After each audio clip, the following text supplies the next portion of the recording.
Crime number 470/2024 మరి FIR సంబంధించి విచారణ మొత్తం కూడా సిబిఐ ఆధ్వర్యంలో సుప్రీంకోర్టు ఆదేశాల మేరకు స్పెషల్ ఇన్వెస్టిగేటింగ్ టీం మరి ఇదంతా కూడా విచారణ చేస్తూ ఉంది.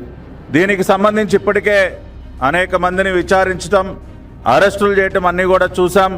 కానీ లేటెస్ట్గా అజయ్ కుమార్ సుగంధ్ ఈ కేసులో అక్యూజ్డ్ నంబర్ 16గా ఉన్నటువంటి అజయ్ కుమార్ సుగంధ్ యొక్క అరెస్టు, దానికి సంబంధించి సిట్ వారు సబ్మిట్ చేసినటువంటి రిమాండ్ రిపోర్ట్లో కొన్ని సంచలనాత్మకమైనటువంటి వాస్తవాలు బయటపడినటువంటి పరిస్థితి.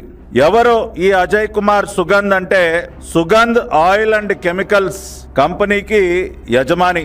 న్యూఢిల్లీలో పంజాబీ బాగ్ వద్ద ఉన్నటువంటి సుగంధ్ ఆయిల్ అండ్ కెమికల్స్ యజమాని అయినటువంటి అజయ్ కుమార్ సుగంధ్ మరి ఈ కేసులో ప్రధాన ముద్దాయిలైనటువంటి Pomil Jain, Vipin Jain, Bhole Baba organic dairy milk private limited Bhole Baba dairy యజమానులైనటువంటి పొమిల్ జైన్, విపిన్ జైన్ వీరిద్దరికీ కూడా అత్యంత సన్నిహితుడు ఈ అజయ్ కుమార్ సుగంధ్.